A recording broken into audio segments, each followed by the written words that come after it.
3 hours.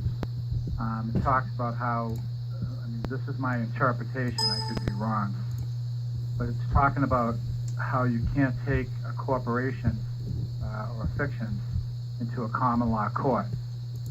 So I'm trying to reconcile that with this idea of, the wrongdoer comes along and somebody steps in and says, the United States is really the real party.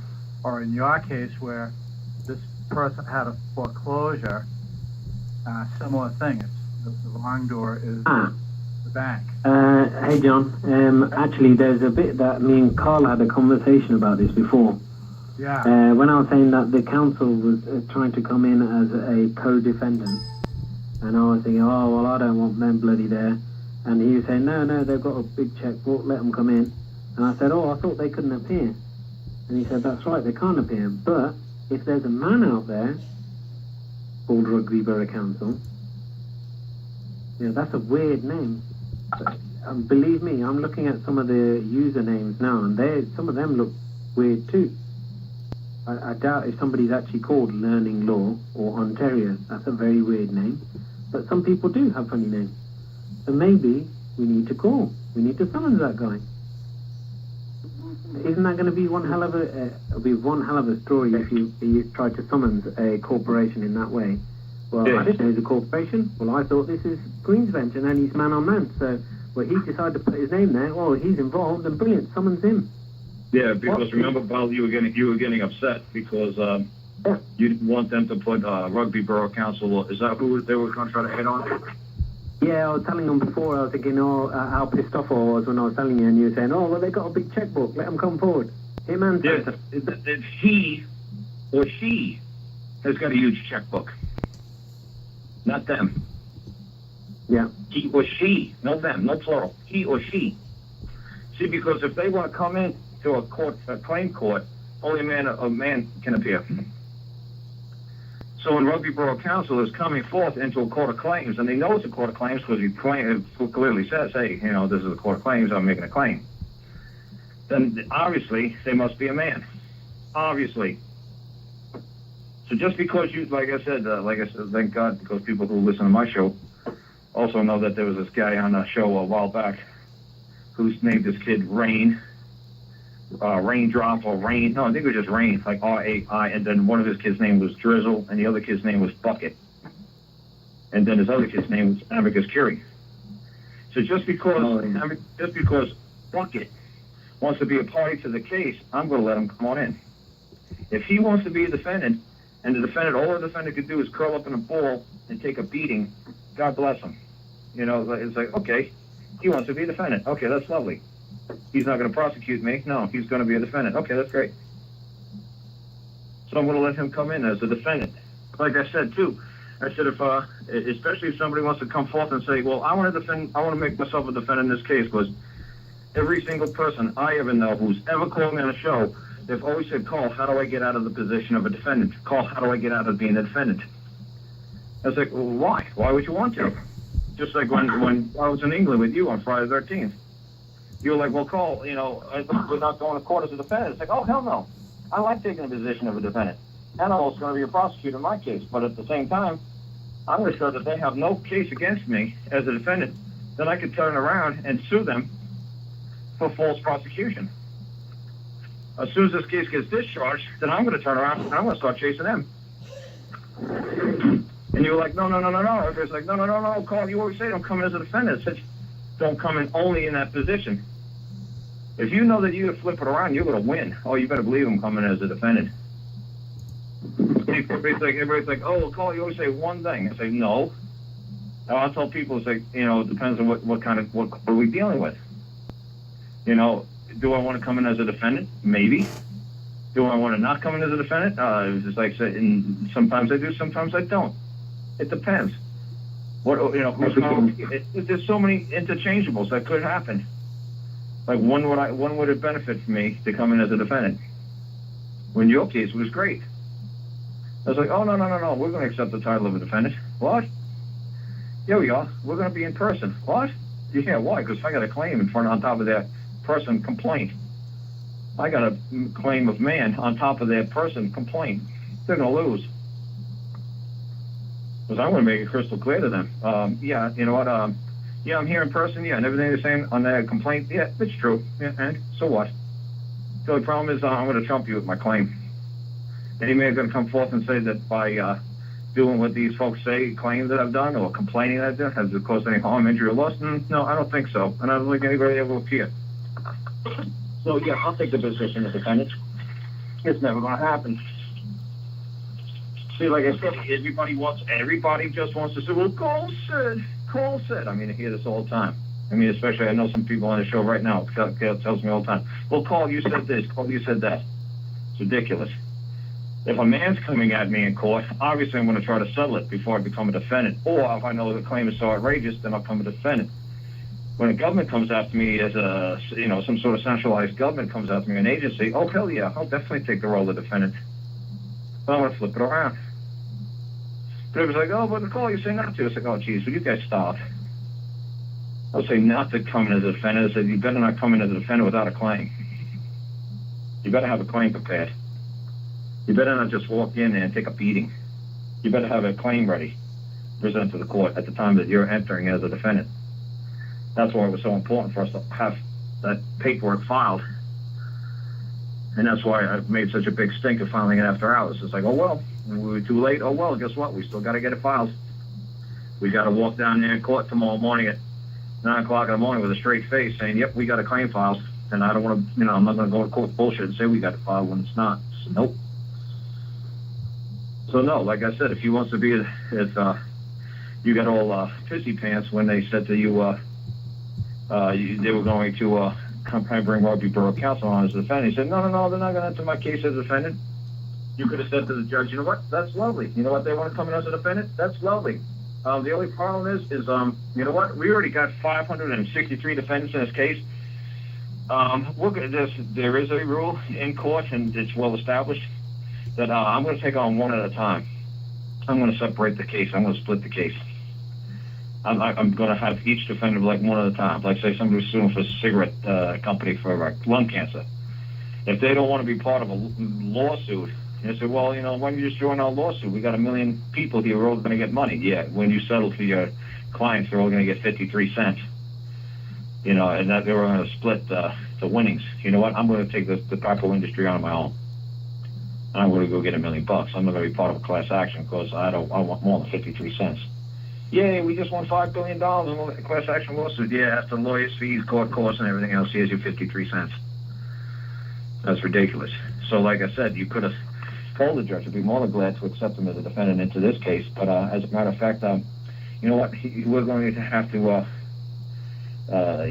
do one at a time. There's just too many defendants on board right now for me to beat all these defendants. The defendants, there's just too many. I don't have the resources to take on all these defendants at one time. So, yes, do they wish to be a defendant in the case? That's fine. That's lovely. You know what? We're going to split the parties. We're going to split the parties. Because I have a different issue with Rugby Borough Council than I do with this man. His supervisor, Rugby Borough Council, that man or that woman known as Rugby Borough Council, yes, they are liable for failing to train, discipline, and monitor this guy. Absolutely. But right now, I just want to take on this man. But no, if they want to have a separate case, that's fine. But at this time, I can't hear all these defendants come. It's just going to take too long. Well, I would just say, sure, let's do this, man. Like I said to you, you're like, well, Rugby Borough Council wanted to, come in as a defendant. It's like, oh, good. They want to defend that they trespassed, or they want to make a claim that they didn't trespass. I mean, what are they coming in? How are they answering? They're answering that they're doing it because a piece of paper that the Act of Parliament says they can trespass on a man's land. That's wonderful. Let's put that to the test. That's lovely.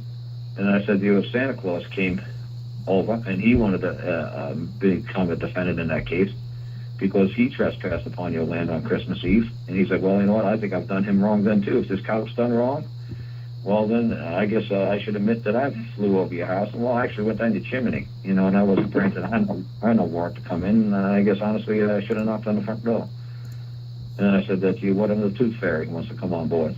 Let the Tooth Fairy come on board. But she wants to say, well, I creeped in your house at night, and I put money in your kid's pillow 32 times. Well, okay, good. You want to come in and defend yourself for, trespass? Lovely.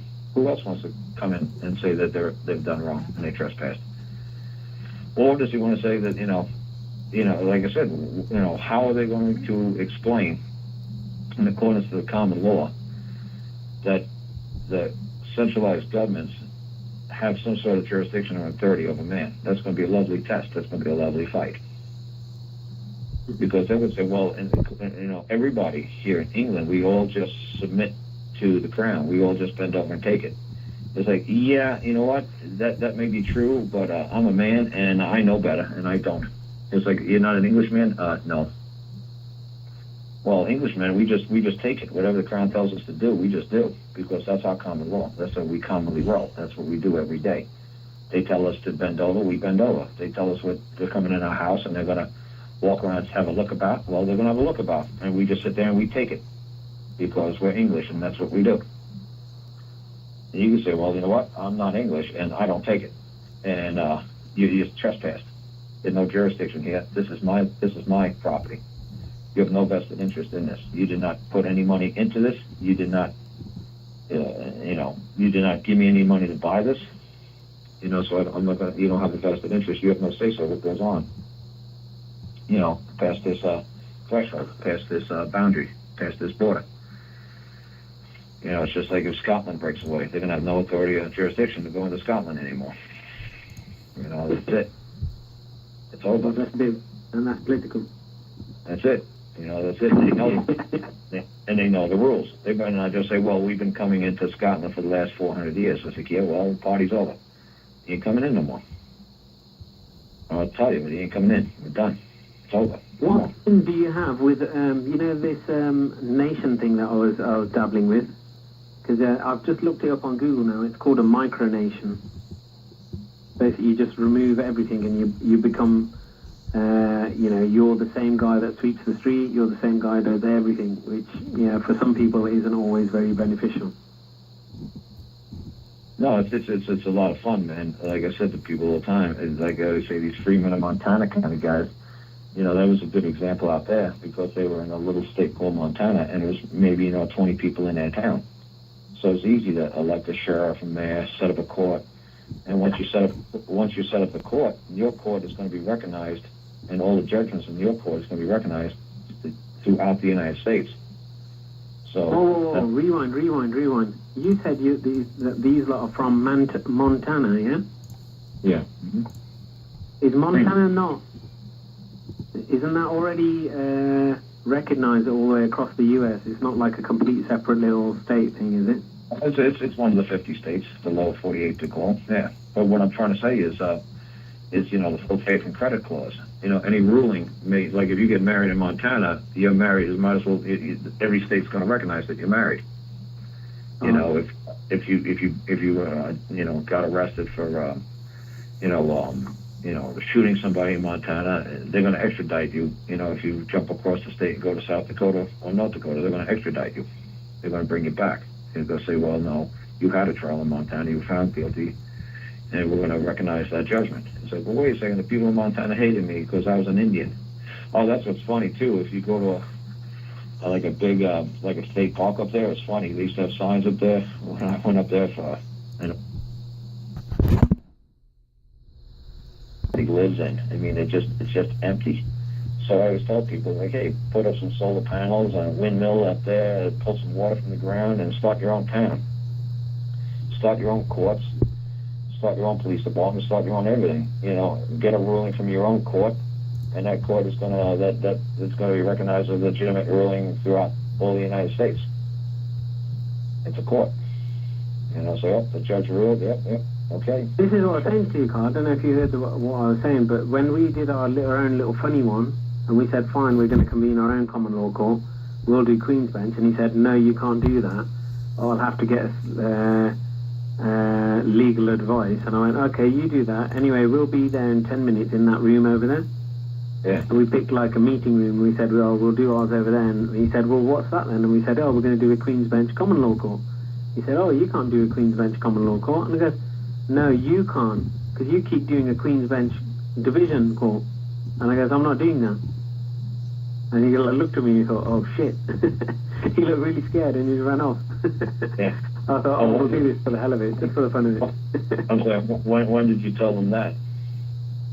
That was on that day when that guy wouldn't call the judge down to carry the case on. Well, but I'm saying, how long ago was that? Thursday. Oh, you mean the day you called me? Yeah, I'd done that already on the day, but I did it for the hell of it. But actually, coming to think about it, if I did it properly and actually did a bit more preparation around it and did some proper thought around it, picked up a judge prior, not just you, you're a judge. You're a clerk. Right. But yeah, I thought I'd do it just for the hell of it, just to see if they'd throw us out. But yeah, no, they're really nice. Nobody said shit to us. Yeah, that's funny. We just did it in a meeting room. But like I was saying, the interesting thing is I put my dictaphone on the desk to press record, just to record our proceedings, just in case later on we wanted to replay it back, just for the hell of it. But that's the first time I've ever got my dictaphone out and pressed record and put it on the table. Right. But when the next day, when I went back into the security guard, by the way, we were in a little meeting room which had no visible security camera.